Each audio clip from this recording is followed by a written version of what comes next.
Well, thank you very much. It's been an interesting day from the standpoint of news. As you probably know, we've just seized a tanker on the coast of Venezuela, a large tanker, very large. Largest one ever seized, actually. And other things are happening, so you'll be seeing that later, and you'll be talking about that later with some other people. Very excitingly for me and for the country, we've just launched the Trump Gold Card. It was about 30 minutes from now. The site goes up, and all funds go to the United States government. It could be a tremendous amount of money. It'll also be able to have people like this keep, as an example, just one example, there are a lot of examples, people just buying them. It's somewhat like a green card, but with big advantages over a green card. And companies are going to be able to go to the Wharton School of Finance, the Stern Business School, Harvard, MIT, wherever you may get your students, any school, and you're able to buy a card and keep that person in the United States, actually, so there's certainty, because I've heard from Tim Cook of Apple, and I've heard from a lot of people, some of the people at this table, that essentially in the United States you can't keep the student. You can't hire people from the best colleges because you don't know whether or not you can keep the person. They come and have the people get out, they throw the person out of the country, you graduate #1 from your college, and there's no way of guaranteeing, I guess you could say, there's no way of guaranteeing that they're able to stay in the country. Howard, maybe you'll give a little description of the Trump Gold Card, please. Sure. So for an individual, it's $1 million, and for a corporation, it's $2 million.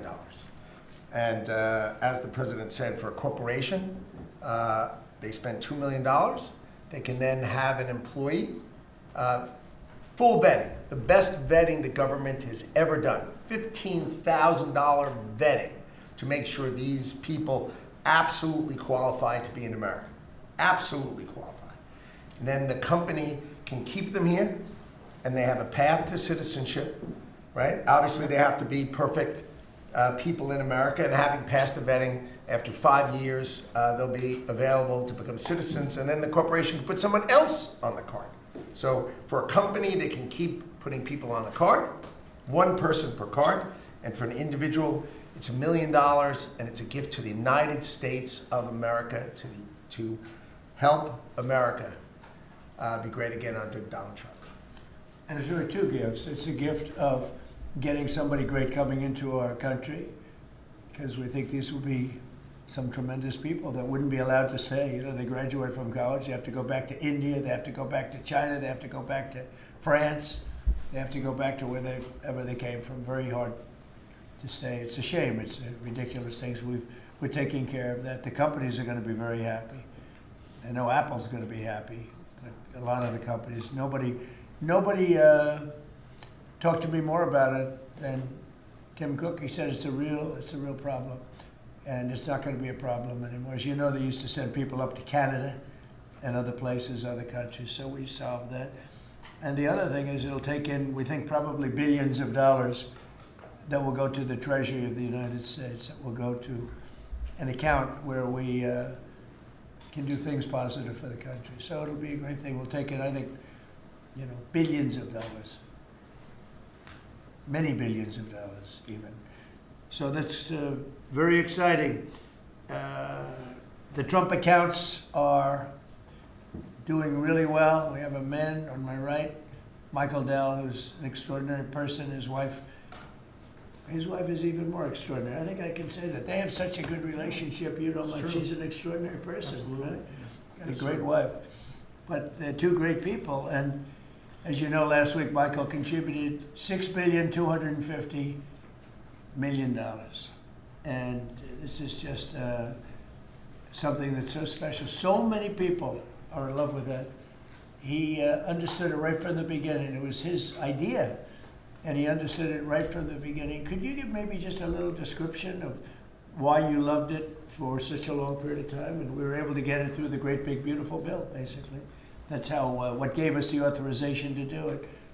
Michael, please. Yeah, absolutely, sir. So, when we first heard about this idea, the idea was that the government would give $1,000 to a newborn baby Right. in an account that they would own, and it would go in essentially the S&P 500 and compound. And when the child becomes 18, they could use that money to go to college, to buy a home, to start a business, to continue saving.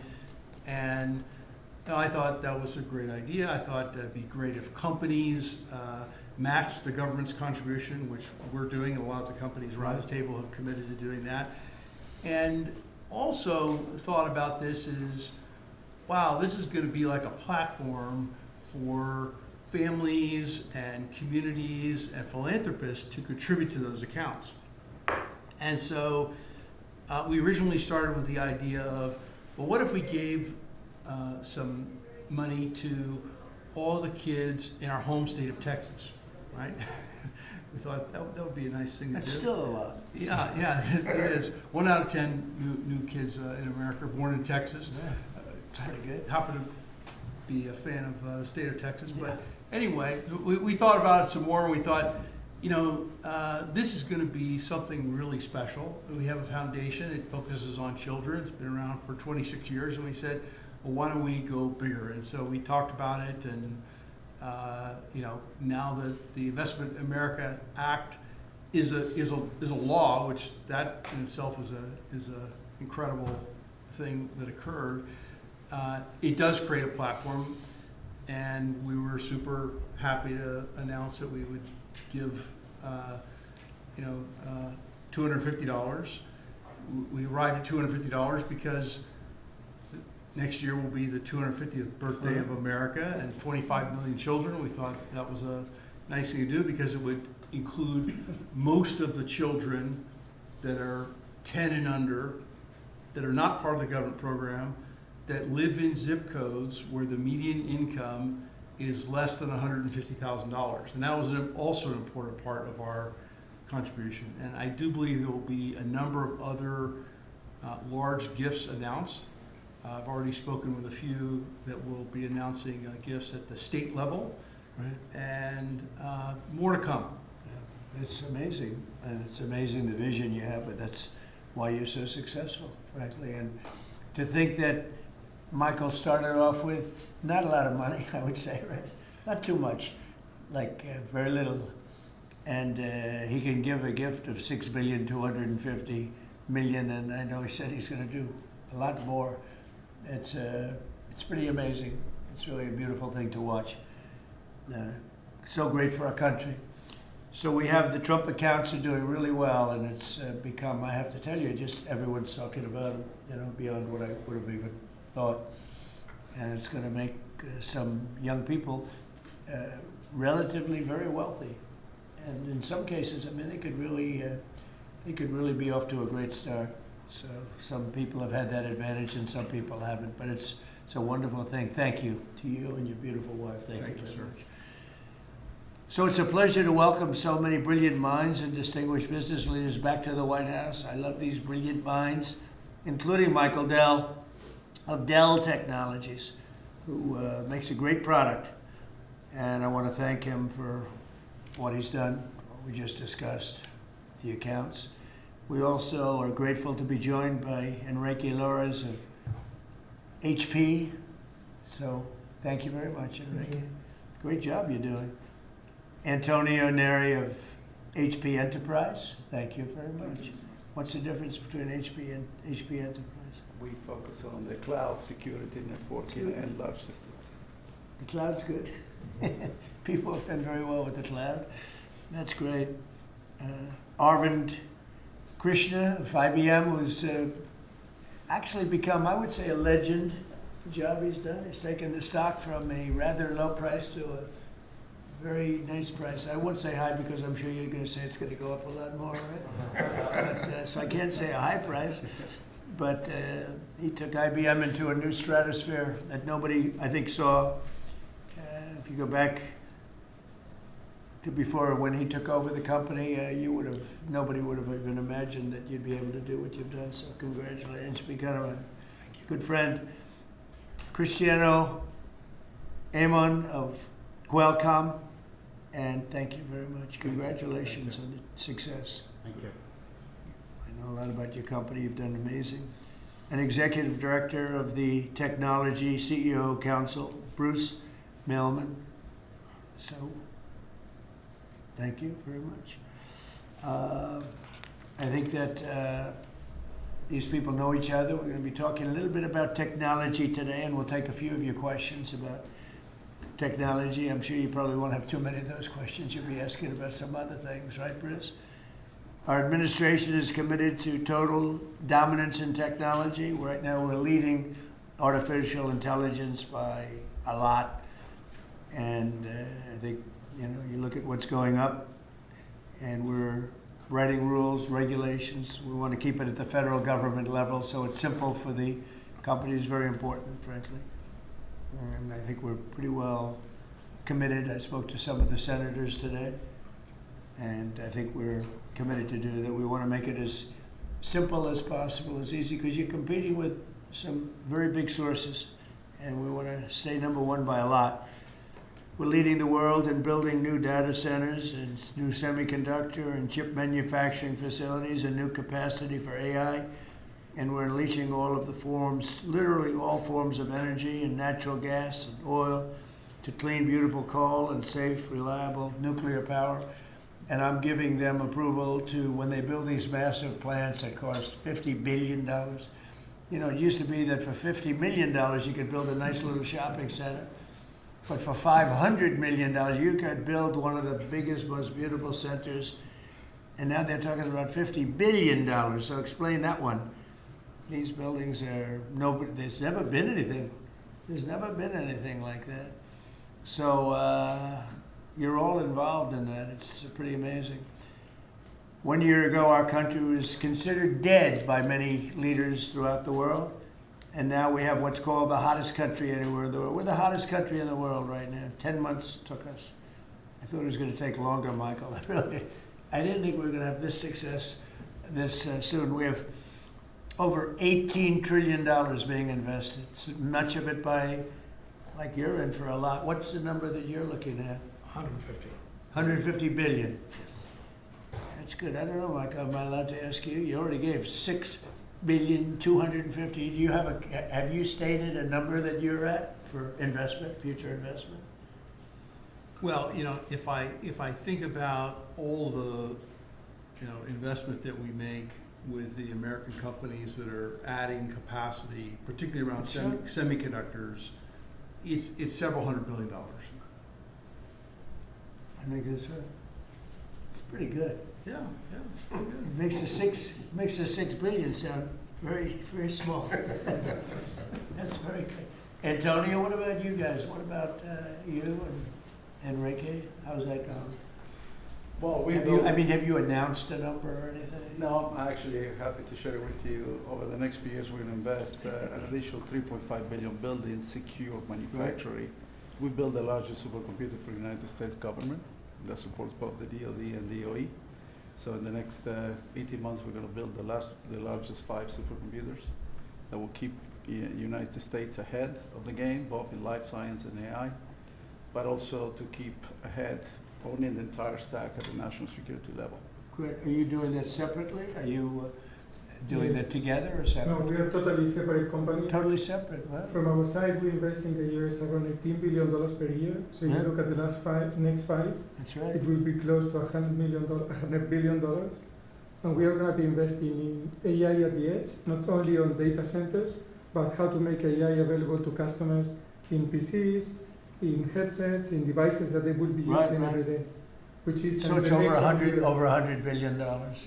And you're doing well. HP is doing really well. Yes. That's great. We're competing hard with Michael, but we're doing well. Are you direct competitors? Yes. That's it. That's why they're on different sides of the table, sir. The old days would say, "Why don't you make a deal?" I guess now it's not so easy to make. We a can deal. have an arm wrestling match now. Yeah, right.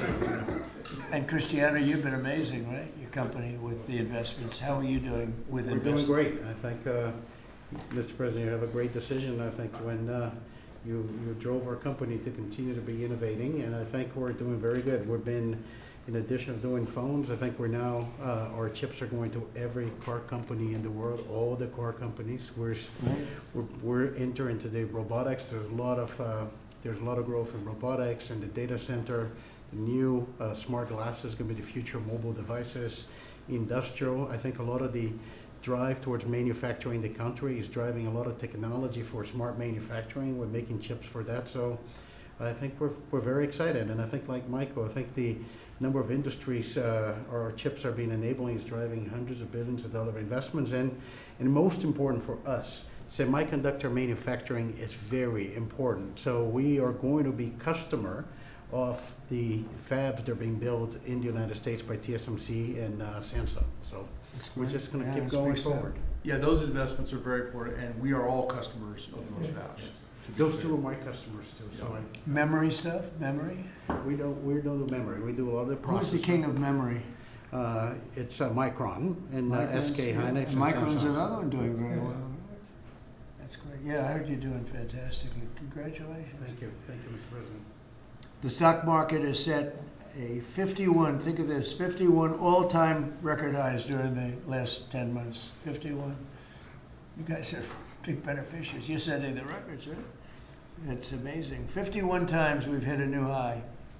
And in the history of our country, if you think about it, 51 times during the last 10 months. And Bruce, let me ask you, pull these people all together. How's it looking for technology? A lot of global competition, but you'd rather be playing our hand than any other hand in the world. I think so. We have a good hand right now, don't we? Joe Biden secured just really much less than $1 trillion of new investments in 4 years. And in 10 months, we secured more than $18 trillion. So 18 times the amount in 10 months what they did in 4 years. And they would have gone negative. They were heading toward negative. In other words, not $1 trillion, but it could have been 3 or 4 or 5 trillion less because people were leaving. So it was a big turnaround. In 10 months, the $18 trillion, it's a record. There's never been a country that's gotten anywhere near that. In the Middle East, when I left the Middle East, we brought back $3 trillion and lots of Boeing airplanes, like 300.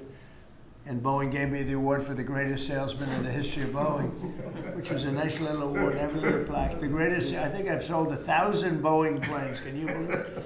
Now all they have to do is make them. Okay, they got to make them, but they will. But we have made historic trade deals with the United Kingdom, China, Indonesia, Vietnam, Japan, the EU, Malaysia, Cambodia, El Salvador, Argentina, Ecuador, Guatemala, Switzerland, Liechtenstein, Thailand, and South Korea, and many others. And a lot of it's based on the November 5th election result, which was a massive victory. We won all 7 swing states, the popular vote. We won the Electoral College by a landslide. We won counties. The counties, they do it. I don't know, to me it's the most accurate of all in many ways. We're at 2,700 counties against 525. That's pretty good, right, Cristiano? Pretty good. 2,700 against 525. 525. That's why when you see the maps are all red, except for two little blue lines on the right and the left side of the map.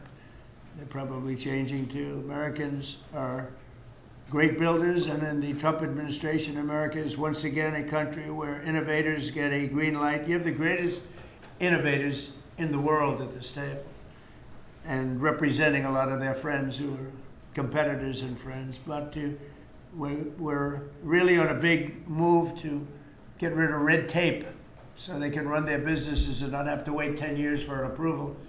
In the old days, getting some of these approvals for plants that are already being built would have taken 10, 15, even 20 years prior to rejection. You'd get rejected. You'd work 20 years and then you'd lose 5 to 4. And we're getting plants approved in a matter of weeks. The biggest plants ever built in a matter of weeks. for every new regulation, we're slashing more than 10 old regulations. So we're not allowing regulations unless they slash 10 old regulations. We did that in the first term, and we cut more regulation than any administration ever. In our first term, we have the all-time record. I think we're exceeding it here. In fact, now it's 1 in 24 is the number we're at. It's 1 in 10 you have to do, otherwise we're not letting you do it. But we're actually up to 1 in 24, so we get rid of 24 regulations for everyone. That's not a bad deal, right? And it's been very exciting, actually. But including, we're allowing 100 in the great big beautiful deal. We're allowing 100% expensing for capital expenditures, including investments in factories and equipment and structure. So including even structure. So that if Michael goes out and builds a factory, you can take it against tax immediately, the whole thing. You don't have to wait 38 years or do it over a 38-year period. And I think that's what made the first tax cut, which we, by the way, got extended in this tax cut. So, and you add it up, it's the biggest tax cut in the history of our country. But I think that the expensing factor, and it's good for 10 years too, I think that's the, maybe was the reason that so much growth was, there were other reasons, but so much growth was gotten in the first term. So earlier this year I said that the challenges of our time demand a new spirit of patriotism and national loyalty in Silicon Valley, smart people, and from the whole technology sector, and that patriotism is on huge display here in this room with some of the most brilliant people.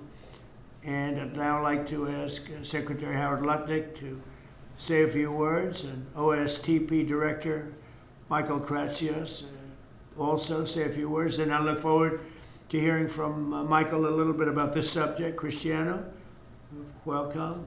And Arvind, you'll say something, and I appreciate it. And anybody else wants to say a couple of words, feel free. Good job. So why don't we start with Howard, please? So the key to America's success is the amazing innovators that we have. I mean, we have invented everything from the light bulb, transistor, GPUs. We are on the edge of everything. And we need to keep being on the edge, and the people at this table and this industry is why America's great. We need to build here. You know, for too many years, we innovated and we let everyone else build our stuff. And we just can't do it anymore. So with President Trump coming and winning the election on November 5th, we changed that, and now we're going to build it here. You've done everything you can, and you've heard trillions and trillions of dollars of technology build coming home to America to protect and defend us and use our innovations here. You're driving interest rates lower, and you're going to continue to drive them lower. That makes it cheaper. It makes it more exciting to build here. You're blowing out the regulatory deep state so that people can build here and do it fast. And the last thing is, because of our investment in energy, that drive down the cost of energy for all Americans, including the people who are building here. Drive down the cost of energy. It's great for America. Put all of that together, and you're going to see the greatest growth the United States of America has ever seen. You're going to see north of 4% next year, and then it's going to go up from there to 5s and 6s. This president's going to drive the greatest GDP growth, led by the tech sector coming home and driving growth. Well, thank you. You know, one of the things I'd like to say just before going over to Michael, and this Michael, and then we'll have this Michael, all right? But one of the things I'd like to say is, in the old days, when you announced really good results in this country, the stock market went up. And that's the way it should be. And we're going back to that. Because otherwise you can never really attain true greatness. In other words, GDP at 4. Oh, 4 is so high. Let's raise interest rates and kill it. And we're going to go back to the old days. When we announce great results, it doesn't mean we're going to raise interest rates and try and kill it. It means that instead of 4% GDP or 3%, which I said so wonderful, 3%, it should be able to be 20 or 25%. I don't know why it can't be. You shouldn't kill it.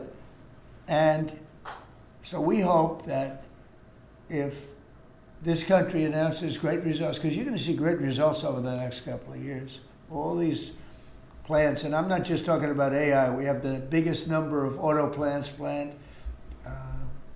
Toyota just announced $10 billion in plants built, various couple of locations, few locations in the country, just a little while ago. They're all coming here. They're coming here because of tariffs, because they don't want to pay tariffs, but they're coming here because of the election and the mindset. But when we announce good results, the market should go up. Now it's when you announce good results, Michael, the market goes down because they say, oh, that means things are good. That means we're going to kill it by raising interest rates. I think it's really wrong. It should be the opposite of what it is now. It should be the way it used to be. We announce good results, the market should go up, and we should keep driving it up and have it keep going up and let it be much, much bigger, much, much better. And, you know, growth doesn't mean inflation. They're always afraid that, oh, we have, and if there is inflation, that's okay, then we can slow it down. But we should be able to do a lot better than 3 and 4. We're scheduled to be at 4%, which is pretty amazing because we have a deadhead Fed hair. I mean, this guy, the head of the Federal Reserve is a stiff. And, you fight that. It's amazing. We fight that, and yet interest rates are going down, except with him, not too much. He did a rather, I would say, a rather small number that could have been doubled, at least doubled. And that's the other thing. I think the rates for the United States are always the lowest in the world, because without us, there is no world. Without this economy, there's no world. You know, you could go to some of these wonderful countries that you think are so great. Well, one of the reasons they're great is because we allowed them to get rich off of us. We didn't charge them anything. You look at some of the deals. I don't want to say use Switzerland as an example, but Switzerland paid almost nothing in terms of a tariff or tax or whatever you want to call it, license. They paid nothing, and they're paying now. They're paying a fair amount. I had them at 39%, but I decided to be nice. I was nice, and I think they like us a little bit better. But the money you're talking about is enormous. Our country is a very rich country. But if we do well, the market should go up and the value of our country should go up. And if we do poorly, the market then should go down. It shouldn't be the opposite. And if we go up, we should encourage it to go up more. And those numbers, when you say, 3% of GDP or 4% of GDP, they should be much higher. So, I've wanted to say it. I do say it. I believe it. And we have to get a mindset that when a country's doing well, you don't want to kill the growth. That's what they're doing. They kill the growth. I don't know if you guys even agree with that. They kill the growth because they're so afraid of inflation. But you can have tremendous growth without inflation. Everything goes up with the growth. But that's not inflation. So I think we can do much better than traditional numbers. And you see that. You see that with what we're doing. We're leading in everything. And now, and remember this, as far as prices are concerned, and they talk about affordability, I inherited the worst inflation in the history of our country. They say it was 48 years, but I say it was the history. What difference? It's 48 years, they were telling me. And they said, I was being inaccurate because I said the history. I think 48 years is a long time, but it's actually, I disagree. I think it's the history. So in the Biden administration, I inherited the worst inflation in the history of our country, or 48 years. And prices were very, very high. I brought the prices down. We had yesterday 3 states where oil was at $1.99 a gallon. How about that? And, with these guys, it was $4, $4.50. In California, it was like $7 because that's a badly run state. But the price for oil and gas and everything else, the price of gasoline was $4.50, $5. And we just hit $1 and we broke $2. I was looking forward to that. Couple of states, 3 states. And I will say that when that happens, oil and gas and energy is so big, it's so big a category, you don't even know what number 2 is. There is no number 2. And when you have the prices coming down for energy like that, you've killed inflation and you're lowering prices. So I inherited, very simply, the highest prices in history. and I'm bringing them down really fast, led by energy. And when energy comes down, everything else comes down. But I've only been here a short while. We gave them a beautiful, beautiful thing, and they destroyed it. They would have destroyed our country had they been allowed to stay. If we didn't win this election, if we had Kamala, who's the same as Joe, low IQ people, but if we had Kamala, you would have a country that would be right now in ruins. I believe that 100%. Things would be in a state like nobody's ever seen before. Worse than anything you've ever imagined. Worse than 1929, in my opinion. Instead, we have the hottest country in the world, and we're going to keep it that way. But just to finish, we inherited high prices. We're bringing them down very rapidly, and we're bringing them down to very, very good levels. They'll soon be down at very good levels. Michael, please go ahead. Absolutely. As everyone in this room probably knows very well, leadership in science and technology has been foundational to our economic and national security for 4 decades. And because of the policies that you have championed and the private sector partnerships that you have made, America currently is leading the world in S&T, and it's benefiting all Americans every day. The one thing that I want to remind this group of, and many of you know, the president has been arguing for American leadership in AI well before ChatGPT was even invented. The president signed an executive order on artificial intelligence leadership in 2019, which set the stage for the revolution that we're seeing today. In the past year, we've built on that. We signed out the AI Action Plan in July of this year, which the president launched here in Washington, along with 3 EOs. And I know a lot of that effort is around creating a regulatory environment to allow for companies like yours to thrive and for the applications that you build to have the biggest impact on Americans every day. So thank you for everything that you do, and I know we're going to keep working together to make sure that America is the home for the next great technological discoveries. All right, thank you, Michael. And Michael? Thank you, sir. Well, look, we greatly appreciate the focus the administration has on lowering energy costs. And energy is the substrate of manufacturing at the industrial level, and really an incredibly important input to the economy. We can't be competitive without a super low cost energy industry. And had a great meeting earlier today with Secretary Wright, and really appreciate all the work that he's been doing. This is, of course, incredibly important when it comes to AI, because it does consume a great deal of power. All the semiconductor manufacturing consumes a great deal of power. Another big area of focus for us is how we can take all this great AI technology, the AI stack of the innovative companies here in the United States, and sell that around the world. And I'd like to ask Arvind to speak a little bit more about this. Arvind? Thank you. So, Mr. President, first, we really would like to thank you for everything you're doing for economic growth, as you said.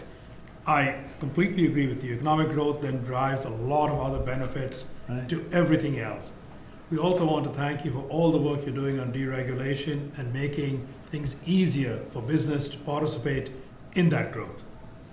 Michael spoke of the AI stack.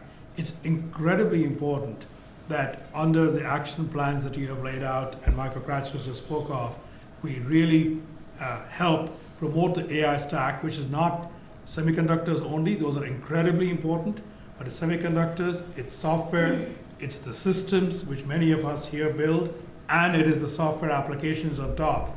The ability to take those to all our friends in countries, so all the friendly countries, is going to be very, very important. And we wish to work with your government to make sure that we can do that, because otherwise we're afraid that competing countries are going to be able to get that stack. So we would say that. Anything that you're looking at that we can help you with so that you create a bigger and better IBM and hire a lot more people? Anything you need? A few countries, we'll speak to members of your administration to make sure that those can go and that barriers get lowered for being able to do it quickly. We agree guardrails are necessary, but lower barriers would be very, very helpful. You mean tariffs? No, Because are these are they tariffing you any, making your life difficult? Are they doing anything else to make your life difficult? It's the ability to take certain systems which have semiconductors inside them into these countries. So right now, because we have controls on where all the semiconductors can go, then the entire system is restricted. That's what we want to do. The same as How many countries do that? Probably a half dozen. So I can tell you the countries already, I know. yes, I know every country very well. and We have ways of combating that quickly, so you'll let me know. And the last part I'd like to say is I'd also like to thank you for all that you're doing to help modernize government itself, because we think that that's incredibly important. You know, you made a number of announcements, but a couple that I'd just like to point out, we worked with Commissioner Frank Bisignano to help make Social Security better. So I would like to thank you for your help on that. Good. And we'll work with him on making IRS. He's done a fantastic job. He is. Frank's great. He's done a great job, Frank. He's had a great career, actually left a tremendous career where his salary, I think, was 100 times greater than it is now. And he was at JP Morgan Chase, and he's doing a fantastic, he did a great job at Social Security, quickly. And we hope to help him replicate that now at the IRS also. Very good. Thank you very much. Good job. Cristiano, please. Yes, just a few points. I think, first of all, Mr. President, thank you for your vision. Thank you for understanding the importance of the American private sector in industry, I think, and the growth of the economy. I want to just build on some of the things that were said by my colleagues. I think we have built probably one of the most advanced technologies in the world, and part of it is because I think the commitment to innovation that we have in the country, but also the fact that it has been American technology for the world. So I think we have an incredible opportunity. When I think about what Michael said about exporting AI, I had conversation with Secretary Howard. Now that the trade deal's been made, is an opportunity to really build on those trade deals and export, I think, American technology. And also, as we think about the technology, it's an important vector to drive the reindustrialization, I think, of the country with technology. So we're incredibly excited about that. I think it's a big opportunity. I think it's the next wave of growth that we can build on those trade agreements. And I think it resonates what also Arvind said about the importance of the American technology stack. And then we're just going to finish with 2 points. There are 2 exciting things happening in the world of technology coming right now. One is as AI become the new form of computing, AI is going not only to the data center, but to everything, to cars, to PCs. And we see now the ability to run models that you can only run AI in the data center. You can run that on a microcomputer, on a computer for Enrique, on a server, with small server on premise. So I think we're going to see the proliferation of AI. The other one is 6G. We had made a commitment working with your administration, working with FCC. We're going to accelerate 6G. We're working to launch first in the world in the LA Olympics. And I think that's another opportunity for America to lead in the next wireless evolution. So thank you. Thank you for the opportunity. Thank you for the partnership. And we're going to be hard at work, I think, driving that agenda. So we're into 6G now. I just finished 5G. I was a leader on 5G, getting that done. And now they're up to 6. Let's do it again. What does that do? Give you a little bit deeper view into somebody's skin?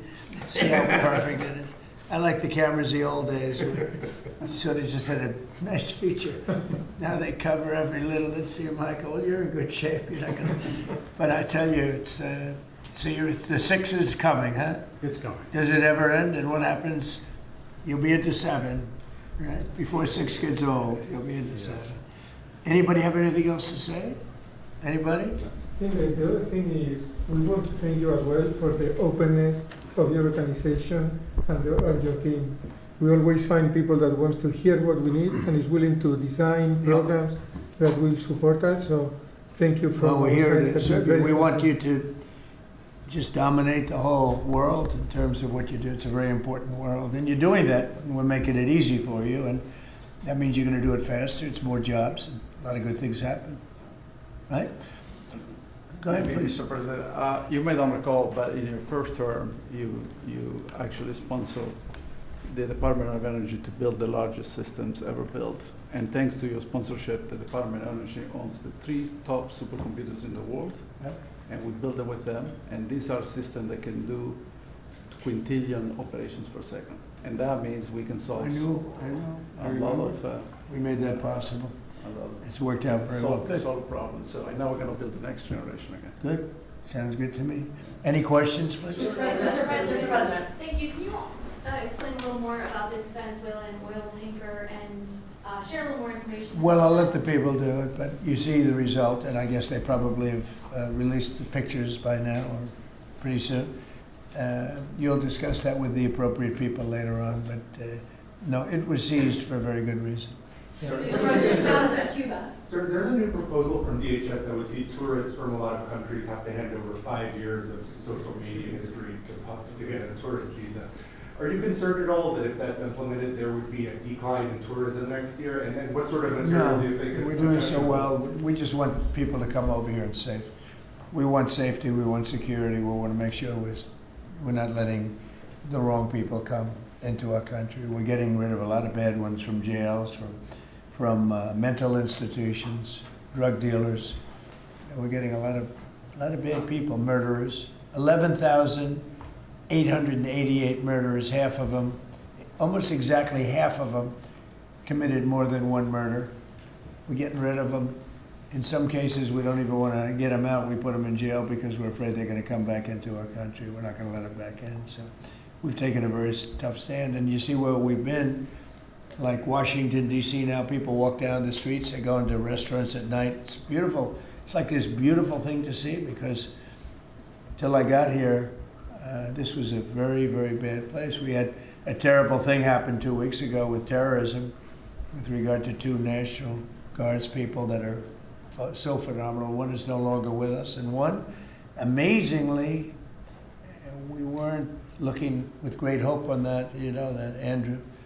And today he got out of bed, actually, stood up, didn't say anything. It's a little early, but the chances of Andrew, other than his mother, who said, nope, he's going to be okay. His mother was the most positive person. And could be that she'll be right. It's pretty amazing. Made progress. It was, both of them were so badly hurt, we never thought that one could survive. So it looks like Andrew's doing pretty well. Mr. President. The winner of the Nobel Prize dedicated the prize to you, the Nobel Peace Prize. And she left Venezuela in a great race to make it to the ceremony. There is a risk she could be arrested, actually. What would happen if she's arrested? What message do you send, or would you send to Nicolas Maduro? Well, arrested by who? The Nobel Prize Committee? That's probably the ones that would arrest. I don't know anything about it. She was very gracious. She said I should have gotten the Nobel Prize, and I don't, I'm doing this to save lives. I'm not doing it for any other reason. But no, I don't like if she would be arrested. No, I wouldn't be happy with that. Mr. Senate Republicans currently have a healthcare proposal that would take away, let those ACA subsidies expire and then put about $1,000 in people's HSAs. Do you think that is enough money, and how do you ensure that people who will see those tax subsidies expire won't see their healthcare costs skyrocket? Well, the Unaffordable Care Act, which is Obamacare, they call it now the unaffordable because it's unaffordable. It used to be called the affordable, but it was never affordable. It was always bad. It was basically designed for the benefit of insurance companies. And what we're doing is we want all of the billions and billions of dollars that went to insurance companies to go directly to the people, and they can buy their own health care. And people love it. I don't know if the Democrats are going to approve it because they want the insurance companies to make money. It was a scam. Obamacare was a scam. But we're going to see. I mean, the Republicans, I can tell you, want the money to go to the people. And we're winning that battle. The Democrats are having a hard time with it because they're in the pocket of the insurance companies. Yes, please. Yes, we spoke to some European leaders today, I think, sir, about Ukraine. I did. Could you tell us about that? And is there a new revised peace plan that Ukraine has presented? The leaders of France, we spoke to, and Germany, and UK, all very good leaders, very good friends of mine, and we discussed Ukraine in pretty strong words. And we'll see what happens. I mean, we're waiting to hear answers before we progress. You know, we're not spending any money in Ukraine.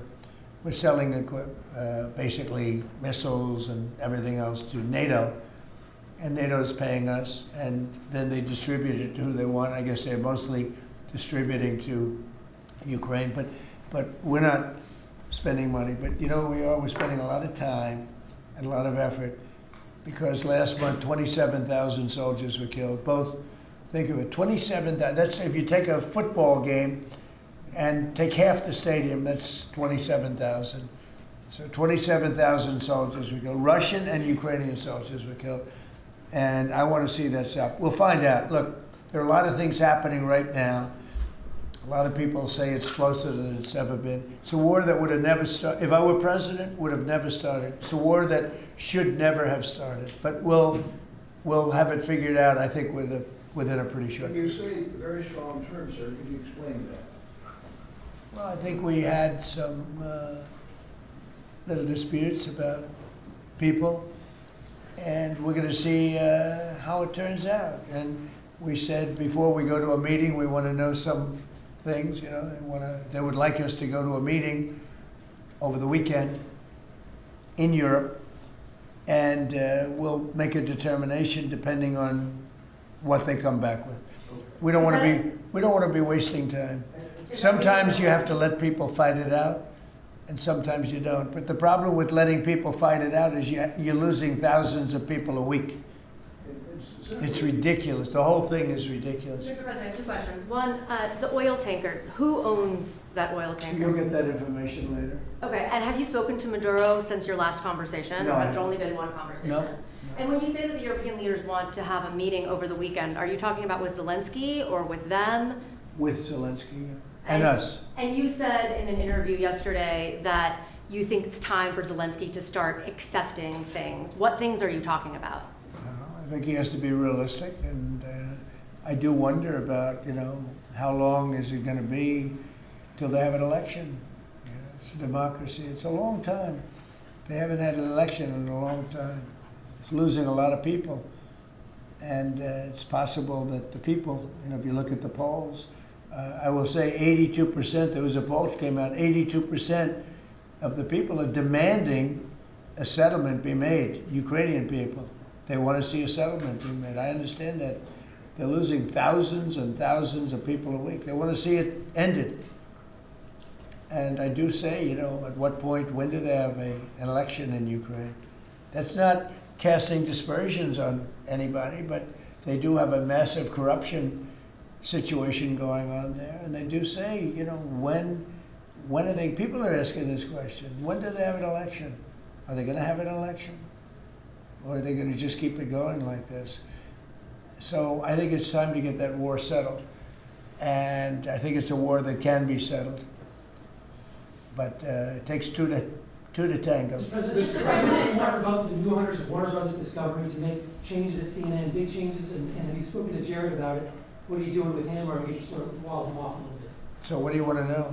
What changes do you want to see at CNN under new ownership? Well, I'm not involved in that. I will be probably involved, maybe involved in the decision. It depends. You have some good companies bidding on it.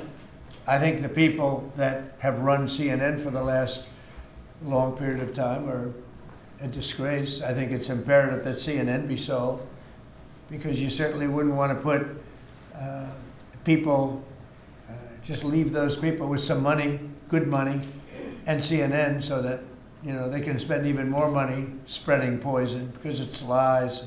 It's a disgrace. So I wouldn't want to see the same company end up with CNN, the same company with money, because right now they don't have too much money. But they have value, I guess, based on the bids. They've got value. But I think CNN should be sold, because I think the people that are running CNN right now are either corrupt or incompetent. And that'll be a factor in the decision making, because, you know, we've got some. Well, in my mind, but you know, I can be talked out of that by some very talented people that we have, antitrust people. But I just think that the people that have run CNN into the ground, by the way, nobody watches, very few people watch.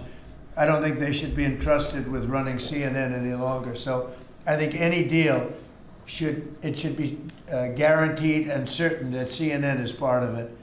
or sold separately. But I don't think the people that are running that company right now and running CNN, which is a very dishonest group of people, I don't think that should be allowed to continue. I think CNN should be sold along with everything else. Sir, you spoke about affordability earlier in your remarks and yesterday in Pennsylvania. How much more can we expect to see you on the road kind of delivering that message? And are you worried at all about the Democrats winning a couple more things in Miami and Georgia? I don't worry about it. You know, it's like statistically, it's amazing when you win the presidency, even if you win by a landslide like we did, and even if you do a good job, and some people say we've done the best opening 10 months in history, you know, in the history of the presidency. I think we have. Who's done better? We ended 8 wars. We have the strongest economy. We have $18 trillion coming in, which is more than any country had, times I think 5 or 6. 18 trillion is a lot even in your standard, right? Yes, sir. Even for that guy, 18 trillion is big numbers. But we have $18 trillion coming in. Pretty amazing, right? I think Qualcomm would be very impressed if they had even a little piece of that. So we've done a great job. But for whatever reason, and nobody's been able to give me an answer, when you win the presidency, you seem to lose the midterms. Even if you win the presidency by a lot and you do a great job as president. You know, some presidents have done good and they've lost, I think it's like 2 times in the last many, many years it's been won. I don't know why. It doesn't make sense. Usually I can figure things out, but I don't know why, but that seems to be. But other than that, we should win because we're doing great. The economy is roaring. I think the economy is only going to go, better with all this money pouring in. We have factories being built. And forget about AI. We have AI more than anybody. We're leading AI by a lot. But we have many car companies coming in from Canada, from Mexico. They're closing. They're coming in from Mexico. They're coming in from Canada, from Japan, from Europe, all over Europe, Germany, all over Europe. We're doing great. But for whatever reason, it doesn't matter how well they're doing, good and bad. The bad you understand, but even when a president is doing well, they seem to not do well in the midterms. So we're going to try and change it. There should be no reason for it. If anybody at the table can figure out, Bruce, a nice psychological reason, but so I want to win, and winning the midterms is important. People want us to win the midterms, and I think we have great spirit. We should win the midterms, yeah. Under Joe Biden's administration, during COVID specifically, Biden removed the safety standards on abortion drugs. Now I'm hearing from a lot of pro-lifers that they're very anxious because yesterday Bloomberg reported that your FDA is slow walking a review of the abortion drugs that Secretary Kennedy promised. Yeah, How I don't soon know. do you want to see that? I'll find out. I'll ask them. Do you want to see it? I don't think they're slow walking anything, but I'll find out. Yeah. Mr. President, Any update on the clashes between Thailand and Cambodia, sir? Yeah, I think I'll have to make a phone call. I was going to say that the Thailand and Cambodia, one of the 8 that I settled, they've been fighting for a long time. They've been fighting for a very long time, many, many, many decades.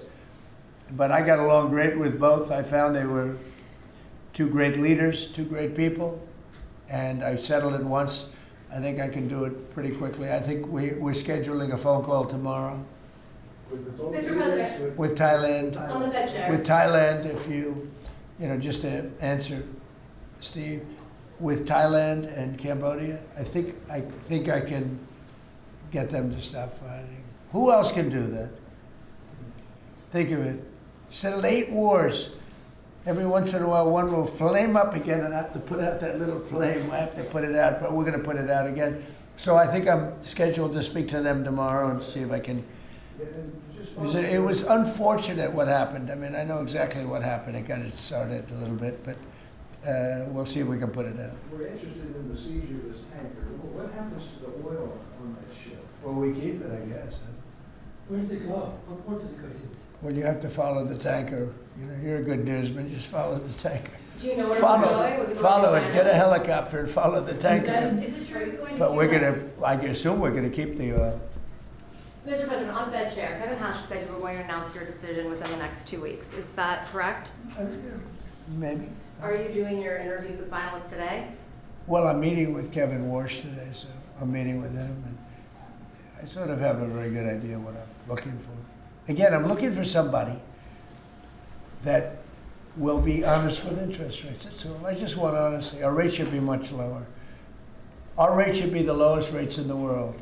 Because all these countries that you see, with low rates, many of them are low because of us, because they suck so much money out of us. But that's not happening anymore. We should have the lowest rates in the world. And without us, none of them really exist as an economy. I mean, I can show you these really prime, really wonderful countries. They've had nothing but success. It's because they took so much out of the United States. I mean, it's one of those little problems. I want to see that when we do well, we're rewarded for doing well, not the way it's been for the last pretty long period of time. Are you asking for finalists to pledge to lower rates? Are you asking these finalists to pledge to lower rates if they become the chair? No, I'll be asking questions and I'll be able to figure it out. Mr. President, we have 3 countries sending drugs to the U.S., Mexico, Venezuela, and Colombia. And you talked to the president of Mexico, you already talked to Nicolas Maduro. Have you considered talking to the president of Colombia, whom you call a drug dealer? No, I haven't really thought too much about him. He's been fairly hostile to the United States, and I haven't given him a lot of thought. He's going to have himself some big problems if he doesn't wise up. Colombia is producing a lot of drugs. They have cocaine factories that they make cocaine, as you know, and they sell it right into the United States. So he better wise up, or he'll be next. He'll be next too. And I hope he's listening. He's going to be next.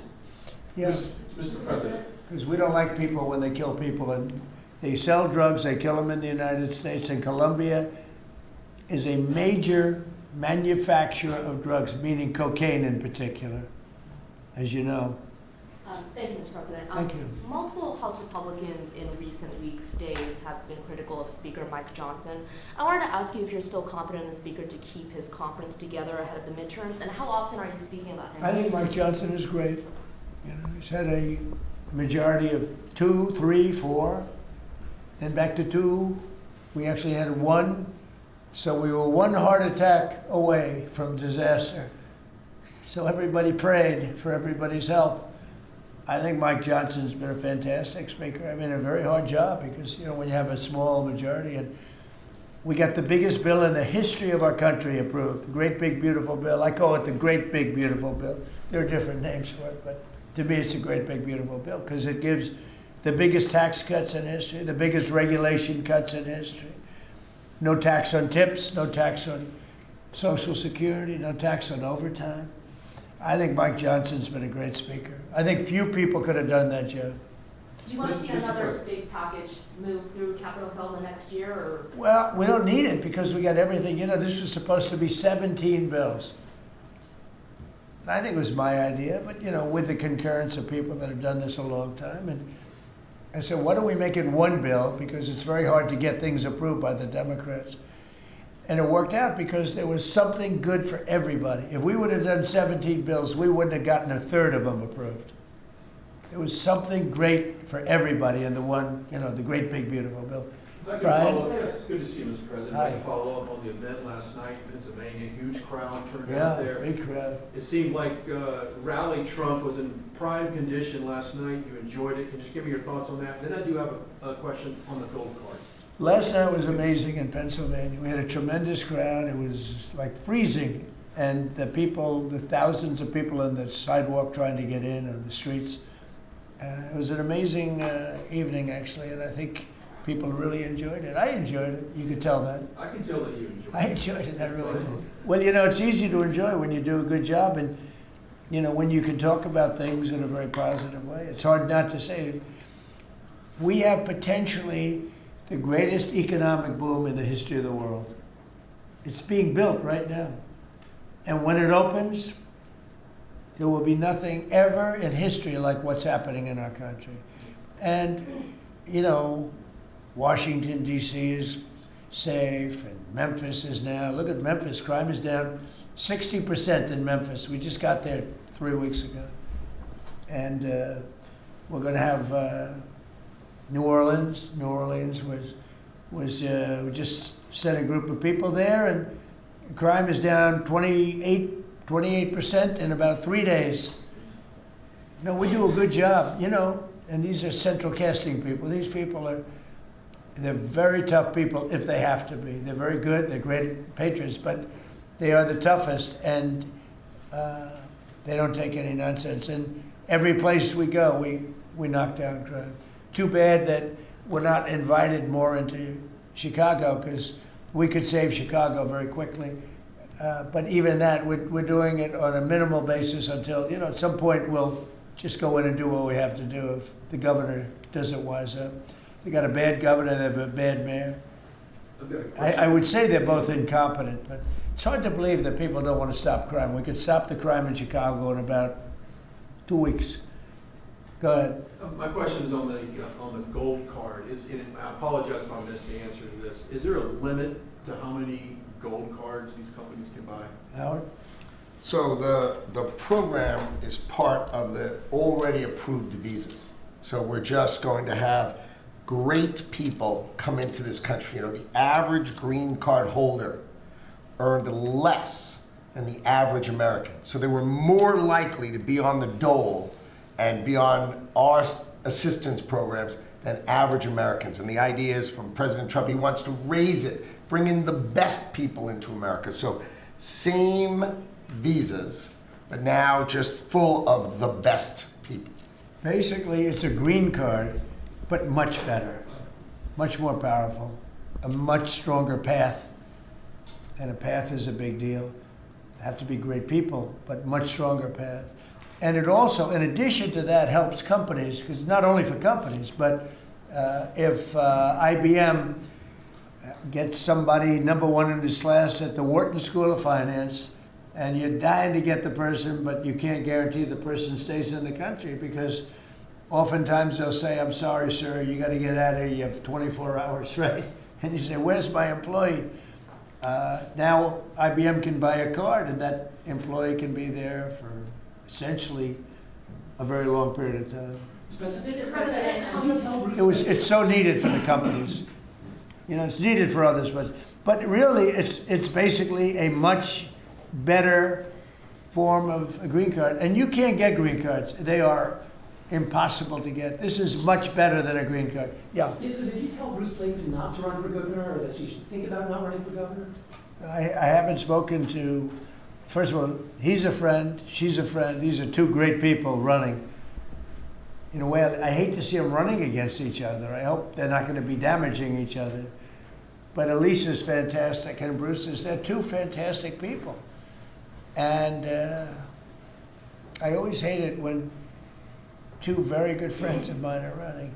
And I hope there's not a lot of damage done. Sometimes it works the other way. The victor ends up being much stronger because of it. A lot of times that happens in politics. You think you step in a couple months after you see who performs? Well, I think in New York we have a convention toward the end of February, and I think you'll know pretty much at the end of February what's going to happen. And I'll probably have to, do what I want to do. But I hope that he's running now, as you know, and she's running. We have two very talented people. Either one should win against the Democrats. Mr. President, the President legacy story lately focuses on one of your cabinet members predicting that you're going to fire this one or you're going to get rid of that one. Of all your cabinet members, who would you perceive as the most under attack? Well, I think my cabinet's fantastic. I read these same stories that I'm unhappy with this one or that one, and I'm not. I think the cabinet's done a great job. I read a story that I was unhappy with Pete because he was attacking drug dealers. I said, that's not exactly right. I would say very much the opposite. Pete Hegseth has been phenomenal. I read a story recently, I'm unhappy with Christie. I'm so happy with it. I mean, we have a closed border. We have a border that's the best border in the history of our country. Why would I be unhappy? She's fantastic, actually. We have a fantastic cabinet. Really fantastic cabinet. I mean, Lutnick I'll have to think about. No, Can't have everything. Can't have everything. He's doing great. Well, Howard's done really well, and Scott's done really well. We have just a fantastic cabinet. I'll tell you who's doing a great job is Linda McMahon. We're bringing education back to the states where it belongs. Education is going, we can't do any worse than we're doing right now. Let the states run it. If you go back to some of our states that are run so well, so good. I would say 40 of them. And then you'll have trouble with 5, and you'll have bigger trouble with another 5. But you have 35 or 40 states that will run education as good as Norway or Denmark, Sweden. We have some, the heads of the list are Denmark, Norway, Sweden, a few others. I think if you go to Iowa and you go to Indiana and you go to, I can name a lot of states, I think it would be almost the equivalent or maybe better. But you can't run a school system in Iowa from Washington, D.C. Yeah. Sir, the Gaza plan, when do you expect to announce members of the Board of Peace, the leadership of that? Well, we'll do it early next year. And the Board of Peace are going to, it'll be one of the most legendary boards ever. Everybody wants to be on it. It's mostly going to be, I guess, we weren't thinking about it that way, but they want to all do it. Basically, it'll be the heads of the most important countries. Mr. President. They all want to be on. It wasn't really planned. We thought we were going to get very distinguished people that do that kind of thing for a living. But really, it looks like it's turning out to be, they want to be on. The heads, the kings and the presidents, prime ministers, they all want to be on the Board of Peace. Mr. President, as a follow-up to last night's rally, can you clarify, you have called the affordability crisis as a Democratic hoax, but you also want to make America affordable again? No, the word that they use is a hoax, and because they're the ones that caused the problem. I'm talking about when you're trying to say it a different way. Now, it's pretty simple, though, if you listen. It's a hoax where they created the problem. They're the ones that gave the high prices. So when they use the word affordability, they shouldn't be using that word because they're the ones that created this problem. They created the highest inflation in history, and they created the highest prices in history. And now we have to get those things down. But when they go, they look and they say affordability. They never discuss it. They just say the election's about affordability. Well, it may very well be. I think it's also about still the border. You have to remember the job. The sad thing is, for 7 months, we've had no people come through our border. Nobody can even believe it. 0 people. And the people that do that are largely Democrats, which the people that do the stats. We've had no people come in, other than coming in legally. But if you take a look, and nobody wants to talk about that. In fact, last night I said, let me talk about the border. My own people told me, sir, nobody cares about the border anymore. You've fixed the problem. I said, do I get a little credit for fixing a disaster where millions of people a month would flow into our country, and from prisons and from gangs and from drug dealers and mental institutions? They say, sir, you fixed the border. Nobody cares. I say, but I care. It's sad when you fix something and then you can't even use it. You can't talk about it. My own people don't want to talk about it anymore. But very simply, the Democrats created the worst crisis of inflation that this country's ever had. And with that came the highest prices that we've ever had. And I'm fixing it. Mr. President, has Secretary Hegseth told you why he hasn't released the video of the second strike? No, he hasn't told me. I thought that issue was dead. You're surprised you bring it up. You must be CNN. Lawmakers are still Are you talking about it CNN? on the Hill. Are you CNN? I am with CNN. Oh, gee, I'm shocked to find out. But lawmakers are still talking about it on the Hill. Well, I'll tell you, I don't know about lawmakers. Which lawmakers? You're talking about Most of the Democrats? Democrats are talking about trying to release it. I mean, the people that you work for, the Democrats? You know you work for the Democrats, don't you? You're basically an arm of the Democrat Party. Thank you very much, everybody. I appreciate it. Thank you. Thank you very much. Thank you guys. What, you want to talk?